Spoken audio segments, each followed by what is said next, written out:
Algum dos grupos quer começar falando? Lá, por favor. Bom, é o seguinte, nosso grupo montou uma estratégia que é o seguinte, a gente conseguiu uma colega, a Flávia, que foi espionar o grupo do prefeito e da mais famosa ali. Aquele grupo ali é forte. Então a gente estava com umas ideias, já descobrimos que estava tudo errado.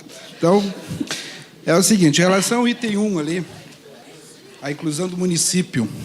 Bom, ali o nosso grupo já estava com essa ideia de que realmente o município, por ser questão oncológica, não seria incluído, né? Já o CACOM a gente também não queria incluir. A gente achava que não tinha nada a ver, porque é uma entidade que não teria direito de regresso em relação às demais. Mas aí a gente descobriu que seria importante uma questão prática de cumprimento e dispensação depois, né? Então, nesse sentido, a gente acabou encaminhando a questão pela inclusão do CACOM. Uma intimação, pelo menos, para ele depois fazer o cumprimento, caso deferida a decisão, né? Deferida a liminar. Quanto à hipossuficiência, a gente considerou ali que teria que ser visto em relação à renda e o custo, né, do medicamento ali, né? Porque por 40 mil por mês, eu acho que todo mundo aqui é hipossuficiente, né?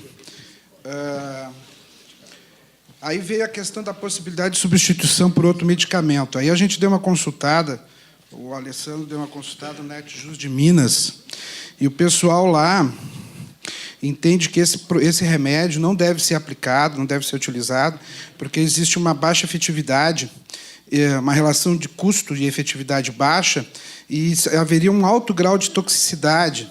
E aí lá o pessoal em Minas, que foi bastante discutida a questão NetJus de lá, né?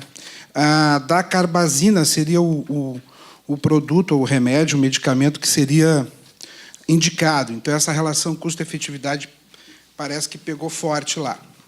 Em relação à hipossuficiência, aliás, a necessidade de perícia, aí englobando ali a questão de relação de custo-efetividade, possibilidade de adoção de medicina baseada em evidência, aplicação do artigo 19 e artigo 19Q e 19T, a gente entendeu que isso tudo está decorrente dentro da questão da perícia e que, na questão da liminar, a gente teria que deixar isso para um segundo plano após a perícia.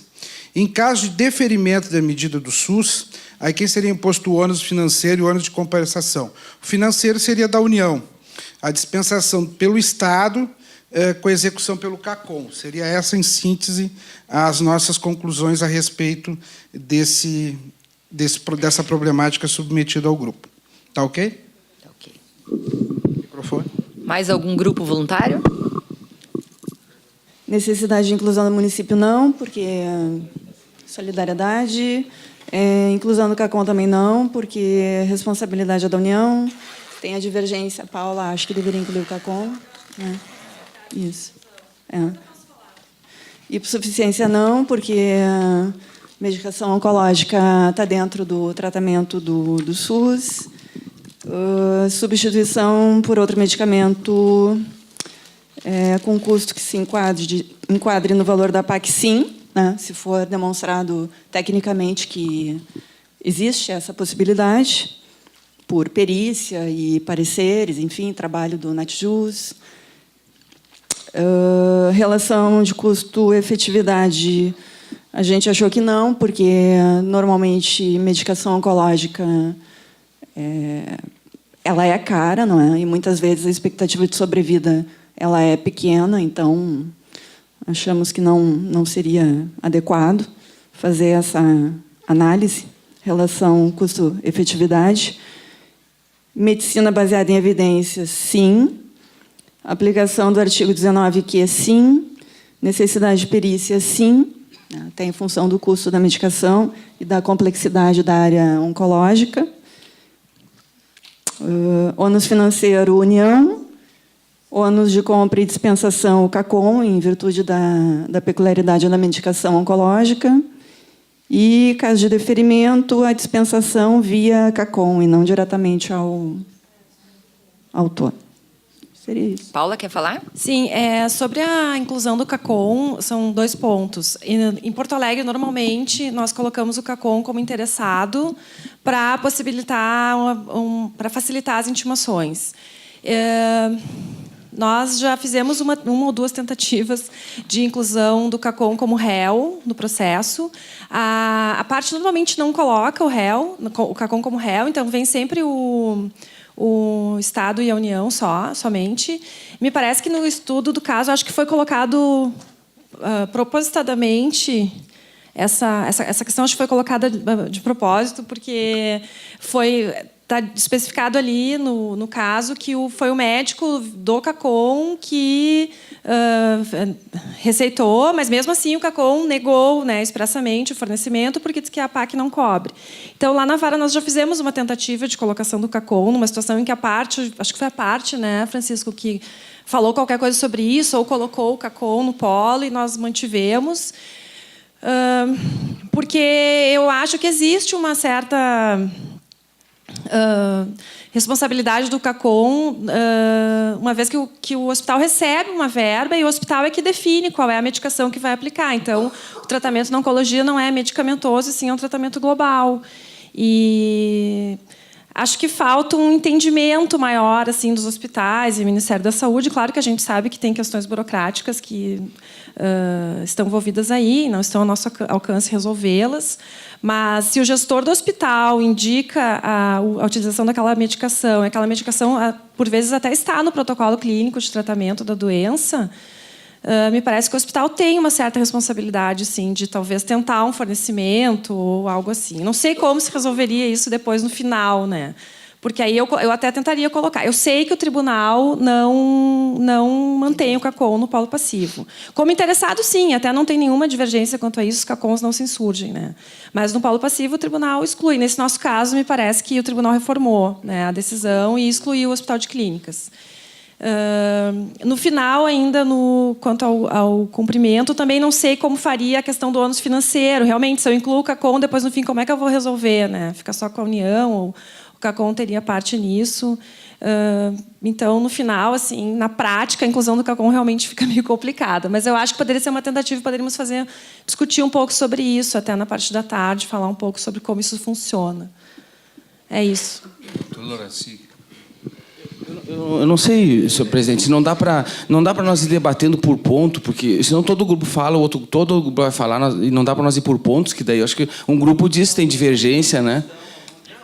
Porque são 2 ou 3 pontos que tem divergência, o resto acho que não tem. Só para pontuar no nosso grupo, né? Essa questão do CACOM, assim, a gente comentou, olha, o CACOM, o tribunal é tranquilo, a não ser que a gente volte àquela discussão para dizer, olha, temos que mudar a jurisprudência da solidariedade, que a gente não concorda. Bom, mas é outra coisa. Hoje, no tribunal, não entra o CACOM. Muito bem. O CACOM, eu até comentei, não tem personalidade. Ele se dá a ordem, se tu consegue que a União compre, ou o Estado, que 90%, e o CACOM cumpre, ponto. Eu não vejo como colocar o CACOM como interessado, porque ele é um órgão que vai cumprir a medida. Senão, imagina quantos órgãos cumprem medida nossa, e nós vamos só porque ele vai cumprir uma medida, uma decisão nossa, via reflexo, ele tem que vir como interessado nos autos. Não concordo. Com a devida vênia, né? Eu acho que está equivocado. Não precisa. E o ônus, na prática, assim, nós temos os 3 entes solidários, todo mundo sabe disso. Municípios são pobres, não tem condição. Todo mundo deixa o município de lado, que é o coitadinho. Que é o mais forte da história, a União.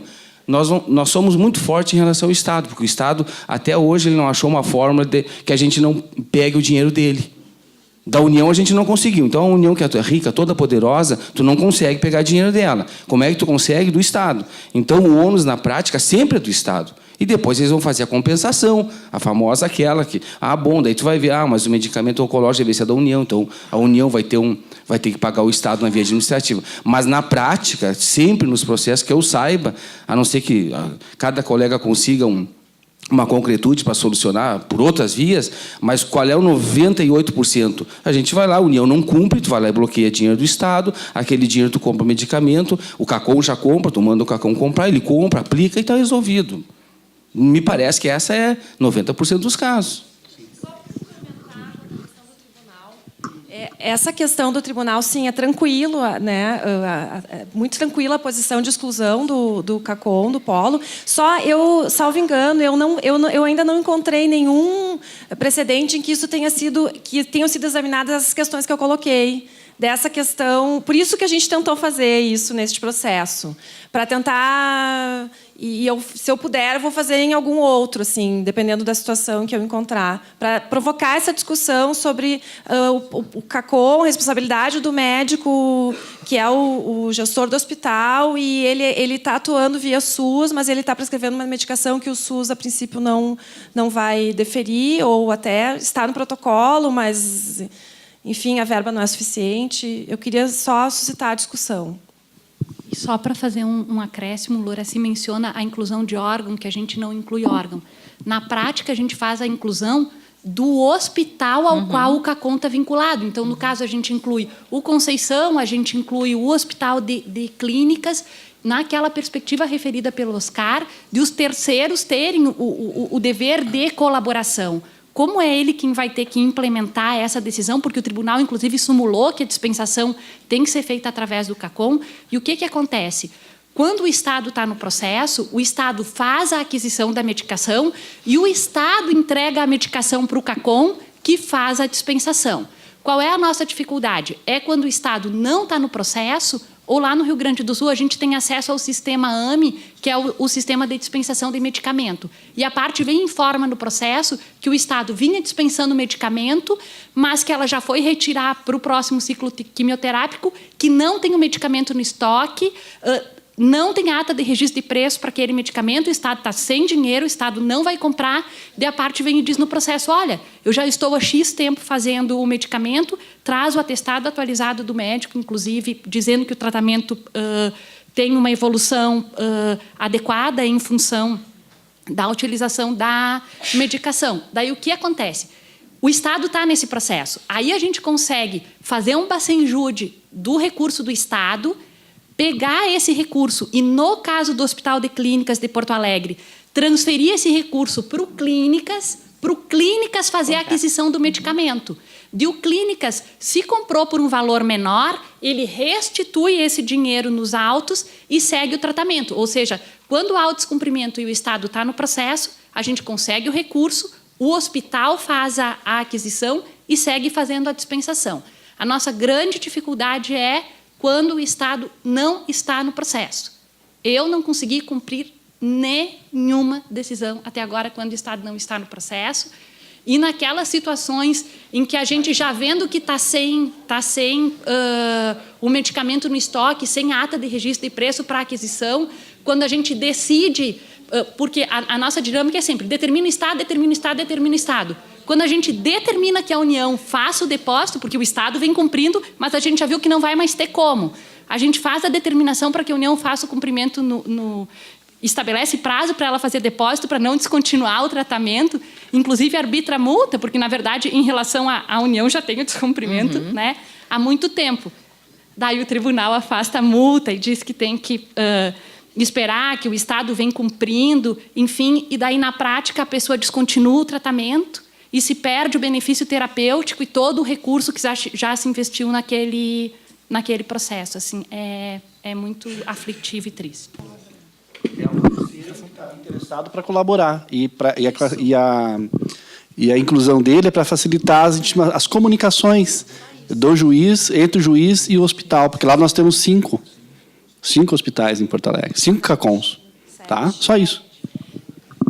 Só sobre a sobra ainda, só queria comentar, porque eu falar de hoje de manhã, com essa sistemática nós não temos o problema da sobra, porque é o próprio hospital que gerencia o medicamento, então o hospital compartilha o medicamento, se sobrar o hospital redireciona para outro paciente.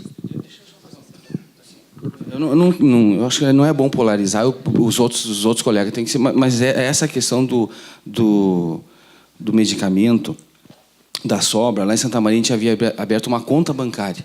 Sobras do Estado do Rio Grande do Sul que eu colocava naquela conta e sobras de recursos da União naquela outra conta.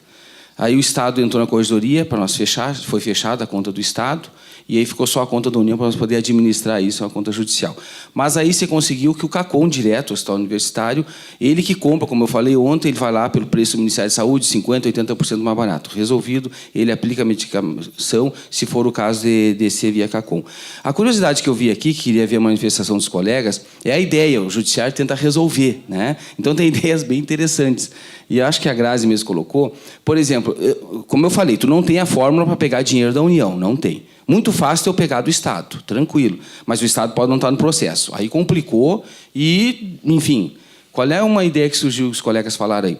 Vamos pedir para o juiz da execução fiscal, vamos pedir para o juiz não sei qual. Eu confesso que eu não sabia disso e achei interessante, mas ao mesmo tempo bem complexo, bem difícil de um colega atender isso. E aí eu só queria fazer uma última ponderação. Eu estava no gabinete do doutor Orvale e chegou um pedido assim. O doutor era a decisão tranquila de mandar cumprir, de dar o medicamento, e a União, pelo que eu me lembro, era só a União, e a União não estava conseguindo cumprir. Aí, isso era um processo ou do Paraná ou de Santa Catarina. O que o advogado da União fez? Veio e disse, olha, não estou conseguindo, mas tem dinheiro sobrando na conta lá de Bagé. Então, eu quero que o senhor, o tribunal... Daí eu conversei lá, doutor, com o pessoal, e digo, olha, eu acho que não dá, porque nós, a justiça como um todo, já entramos numa situação que não deveria ter entrado, que é essa questão da judicialização, complicada.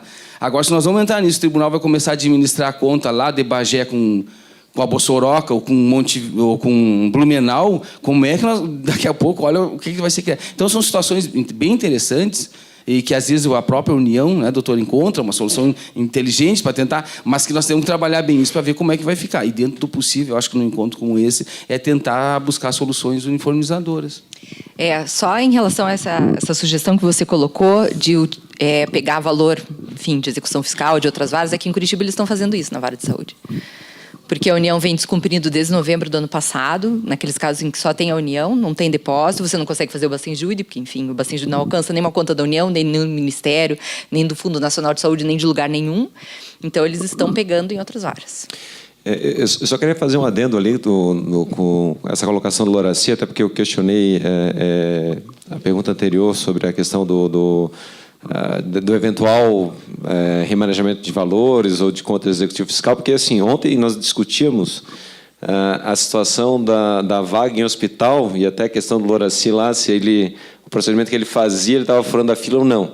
Agora, imagina, todos nós aqui ficamos tranquilos de ter o Estado no Polo Pacífico, porque daí é fácil ir lá pegar o dinheiro do fundo estadual. Mas olha o estrago que a gente faz no fundo estadual do Estado, e isso só vai ser ressarcido, eu até fiz a pergunta, mas isso só vai ser ressarcido depois do trânsito em julgado da ação, que a gente sabe que a maior parte delas fica pendurada lá pelo recurso extraordinário, e o estrago que a gente faz na conta do Estado e o quanto que a gente está tirando de dinheiro do Estado que ele poderia estar utilizando na política pública. E o ente mais forte, a União, a gente não consegue atacar. Então, eu estou há 4 meses nesses processos de saúde, que eu passei a ter competência civil, e já me deparo com uma situação angustiante. Imagina quem está nessa situação aí há anos, nessa situação.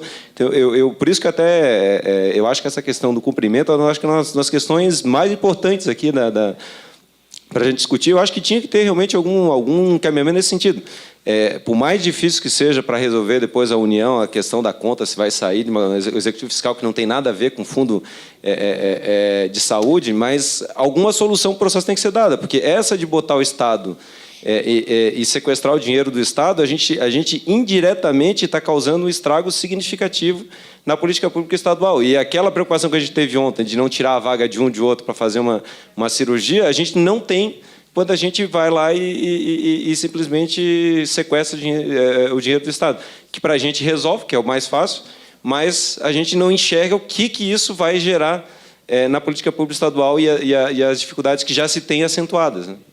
Se eu puder complementar a fala do Erlon, e aí eu já vou até pedir autorização para falar em nome do Grupo 2, que eu acho que... Pode falar já. Sobre os meus protestos, porque eu acho que devia ser a Graziela, nossa relatora, que sabe tudo sobre... Mas, enfim, e também acho que não é o caso de ficar respondendo todas essas questões que já foram respondidas, mas vou entrar em pontos que sejam maiores discussões, né? Aí a gente vê 2 aspectos que chamam a atenção. Primeiro, eu falo sempre nisso, fica até cansativo, mas olha o problema que esse entendimento da solidariedade traz para a resolução dos casos concretos. Porque é muito fácil ter uma repercussão geral, eu peço até desculpas por ser meio contundente na crítica, mas, em tese, você decidir, numa repercussão geral, que todos são solidariamente responsáveis. Mas, na prática, isso torna inviabilizado. Ou você vai sobrecarregar, não tem como, o ente que é incompetente, ou você vai trazer transtornos pelo próprio desentendimento entre os próprios entes.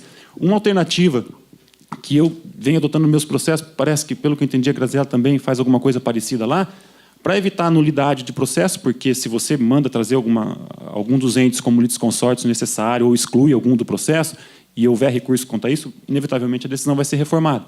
Então, para evitar a nulidade, o que eu tenho feito, pelo menos? Mantém todo mundo no processo e, na hora de condenar, em eventual sentença de procedência, você direcionar a ordem para aquele ente que, em tese, é o competente, porque daí não tem nenhum problema processual e você tenta amenizar essa questão de impor condenações a quem não tem essas atribuições.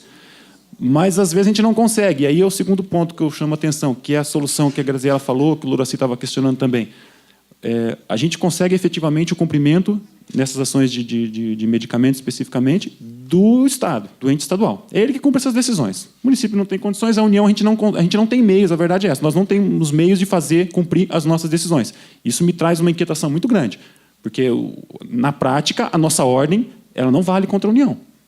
Né? Eu tenho consciência de todo o esforço que os advogados da União têm feito, mas eu acho que eles vão concordar comigo. Nós não conseguimos fazer esse cumprimento. E aí, então, alternativamente, nós vamos exigir do Estado. A gente volta para aquela questão da solidariedade. Então, eu estou aqui adotando a regra da solidariedade para determinar que eu penso que, de uma forma sistêmica, o que isso traz? Um incentivo à ineficiência da União em não cumprir. Porque daí e aí você está, por outro lado, prejudicando aquele ente que vem mais se esforçando para atender essas demandas. Eu vou falar no caso do Estado do Paraná, que é na minha jurisdição. Eu tenho a impressão de que eles vêm se esforçando de uma maneira, da maneira possível, para colaborar com isso. E a partir do momento em que eu canalizo todas as determinações para o Estado do Paraná, inclusive aquelas que não são de atribuição deles, eu estou penalizando aquele ente que tem mais se esforçado para colaborar no atendimento das ordens judiciais. Eu posso só fazer pegando o gancho, Bruno, que tu está falando, realmente a gente tem, todo mundo sabe, né, que essa jurisprudência que se consolidou no sentido da solidariedade e da maneira, vamos dizer assim, de concepção do direito civil e restrita, enfim, que isso é um dos problemas, ou se não, talvez o maior problema hoje, né, assim, o que mais atrapalha também no cumprimento. Agora, eu não quero ser muito subversiva, mas assim, eu tenho realmente esperança que isso vai se resolver lá no STF, mas talvez até que isso aconteça, que a gente nunca sabe quando é que vai ser. A gente estava discutindo isso no grupo também. Pelo menos eu acho que é possível, até tirando lá do precedente, que é o primeiro, que depois que ele vai sendo um pouco também adulterado, aquela coisa de recorte que alimenta, enfim, mas de lá fica claro em alguma passagem, e está dito, enfim, que há uma subsidiariedade. O que eu quero dizer com isso? Que eu acho muito possível fazer dessa leitura da solidariedade, para quem tem essa intenção e sabe que não é assim que o sistema funciona, é pegar o que tem dentro da lei e o que está nos normativos em distribuição em relação ao que é competência e atribuição, né, da União, do Estado, dos municípios.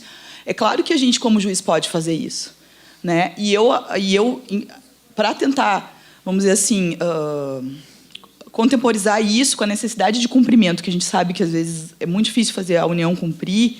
A gente até estava discutindo isso, eu também não sei se isso é muito subversivo, mas, assim, e a gente sabe que o Estado cumpre, mas ele está sendo muito onerado. Uma possibilidade que, pelo menos, eu avento, é deixar na sentença dito exatamente isso, que é a obrigação principal, até porque ela é legal, vamos dizer assim. No caso do câncer, isso é muito mais fácil.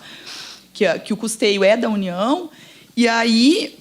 se o Estado adquire, entrega, enfim, que isso já é um título executivo. E tem que deixar claro isso na sentença, eu acho. Porque uma das maiores brigas... Exatamente, porque uma das maiores brigas é que a União, muitas vezes, não só não se desincumbe da sua obrigação, como ela consegue ganhar um tempo enorme para depois pagar isso, né? Então, assim, como sugestão, eu acho que a gente, mesmo sabendo que, de repente, a União não vai pagar, deixar claro lá que a solidariedade ela só pode ser interpretada como o dever de todos e cada um dentro das suas atribuições legais, dentro do sistema do SUS.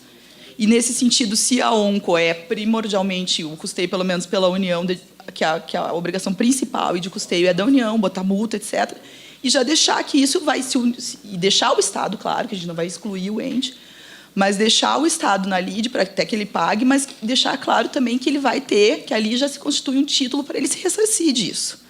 Sabe? Para a gente começar a forçar também que a União também tenha mais interesse, vamos dizer assim, de pagar ou de pagar logo com multa, enfim.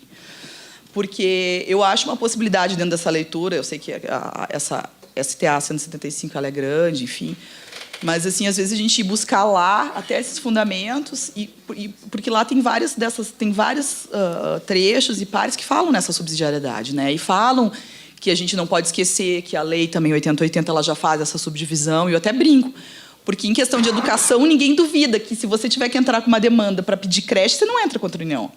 Se você pedir vaga em universidade, você não entra contra o município, né? E a lógica é exatamente a mesma. Então, talvez a gente, de novo, né, fazendo um trabalho de criatividade, nem é tanto, mas assim, talvez consiga ir resolvendo isso aos poucos, sem criar todo esse problema que o Erlon estava falando, que a gente sabe que a gente acaba ferindo de morte lá, e tentar também não pegar a chave do cofre, que é uma preocupação, e virar o gestor ou administrador de um dinheiro também que não é nossa atribuição, vamos dizer assim, e eu acho nem seja bom que a gente comece a fazer isso, né? Daqui a pouco, em determinadas situações, eu brinco, o gestor vai vir, vai te entregar a chave e diz, administra isso, você vai se meter a tal ponto de dizer onde é que, como é que vai dividir o dinheiro, enfim. Mas, então, eu não sei se isso conforta um pouco, e eu acho que isso também, quando voltar a baila lá no Supremo, tenho esperança que vai mudar um pouco, né? Vamos ver. Gente, mais algum grupo? Eu tenho o grupo 5 aqui. Então, por favor. Deixa a Grazi vai falar. Posso só Grazi. fazer uma ponderação adicional em relação ao que a Camila falou? O Donizete, em diversas ocasiões, organizou pelo comitê reuniões com todos os envolvidos e elas aconteceram lá na Justiça. Por que eu estou fazendo essa referência? Às particularidades de cada estado. Eu me lembro que, em determinada reunião, nós colocávamos a determinação do ressarcimento.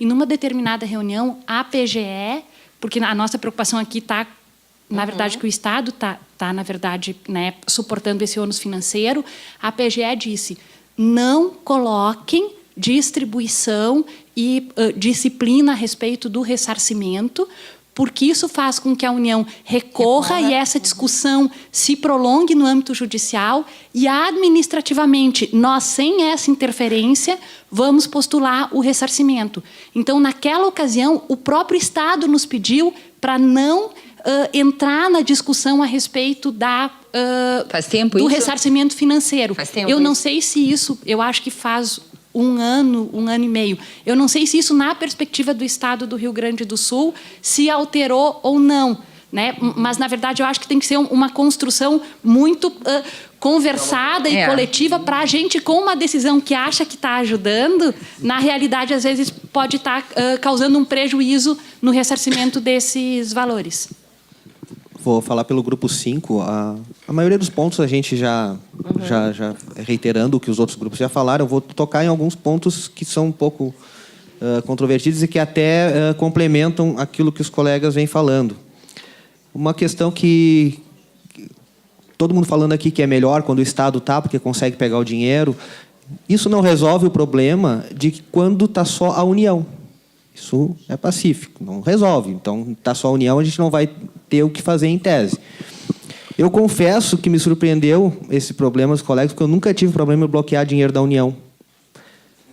Então, foi uma surpresa. Mas quando foi a última vez que você tentou um bloqueio? Eu vou dizer como é que eu faço.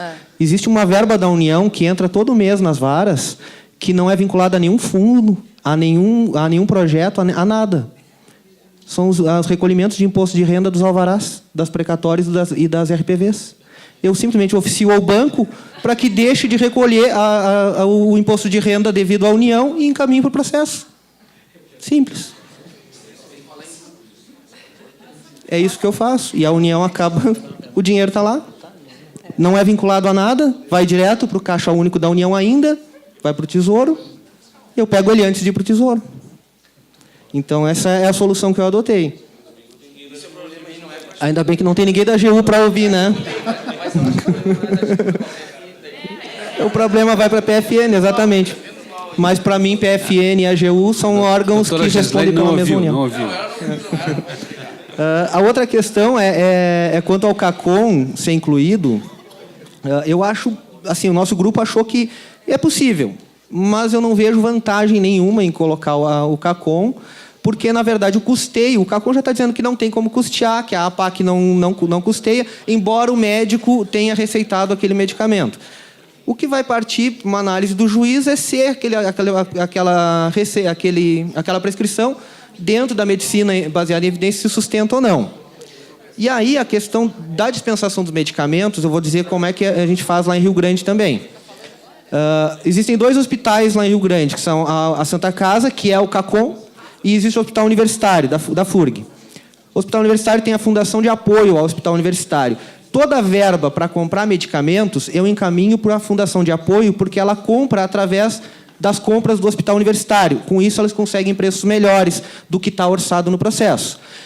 Após a compra, é dispensado. Quando é medicamento simples, que é de dispensação direta para o paciente, para ele tomar, o paciente ele vai lá no Hospital Universitário e vai pegando mês a mês os medicamentos que ficam armazenados lá. Então, não tem problema de sobra de medicamento, está mal armazenado, porque ele está na farmácia do hospital. Quando é para o tratamento oncológico, a Fundação de Apoio encaminha para o CACOM, que vai fazer o tratamento oncológico no paciente. Então, o paciente não toca no medicamento. O medicamento vai direto entre hospitais. Tanto a compra do medicamento, mesmo sem eles serem partes. Isso foi um acordo que a gente fez com eles para operacionalizar tudo. Verbal, não tem convênio, não tem nada, funciona. Até a gente pode tentar melhorar algumas coisas lá, que algum tempo atrás eu tive um problema de comunicação, porque mudou a diretoria dos hospitais, então a fundação não conseguia encaminhar o medicamento para o CACOM não tinha quem buscasse, então deu um problema assim, mas isso aí a gente resolveu rapidamente, com uma conversa com eles, e funciona assim, a gente tem operacionalizado dessa forma. Gente, algum grupo não falou? Tá. Braulino, a gente vai continuar discutindo oncologia de tarde. Então, vou pedir que, como a gente já está quase 1 da tarde, que só falasse de algum ponto diferente do que a gente já tratou. Sim, bom dia aos colegas, Braulino de Maringá. Eu acho que, basicamente, as conclusões do nosso grupo foram parecidas com as dos demais grupos. A Camila já teve a oportunidade de antecipar na discussão que a gente teve ali sobre a solidariedade. Eu só vou pontuar que o Bruno, no final, ali, ele comentou que a questão da manter os entes no polo passivo, se isso geraria nulidade do processo ou não. Particularmente, a gente entendeu que o município não seria necessário no polo passivo. Eu vou contar a prática nossa de Maringá. A gente tem feito isso nesses medicamentos que envolvem alto custo, complexidade, que a questão da responsabilidade pelo pagamento é da União. A gente tem uma prática que, na verdade, não tivemos problema até hoje, que é de excluir desde o início o município, até porque Maringá, vocês sabem, tem uma preocupação particular quanto à sucumbência no final, né? Então, se o município fica no polo passivo e no final perde a ação, tem que receber sucumbência, né, da parte. Então, a gente tem excluído realmente o município desde o início, mandado emendar inicial, sob pena de indeferimento, eles têm feito. Eventual agravo de algum ente, o tribunal tem confirmado.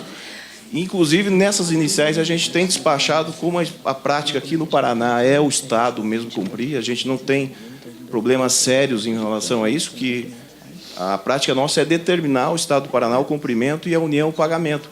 E a gente determina, inclusive, que o Estado do Paraná seja incluído, inclusive no polo passivo, quando não vem. E, nesse ponto, a prática minha que a gente tem visto lá é que o tribunal tem mantido também com o argumento da solidariedade. Não temos tido problema quanto a excluir, você não devia ter feito isso, você se me excluiu aí na pretensão da parte autora. Então, acho que só esse é o ponto que eu queria ressaltar, porque os demais pontos a gente concordou aqui com os demais grupos em relação ao que já foi falado aqui, deixado de falar, até para aproveitar para a gente precisando sair para o almoço aí, né? Rapidamente, 2 coisinhas. Que diz mais ao trabalho do comitê. Rio Grande, além do trabalho fantástico que é feito lá, já tem uma tradição antiga de cooperação que vem da Justiça Estadual. Rio Grande é um case de sucesso.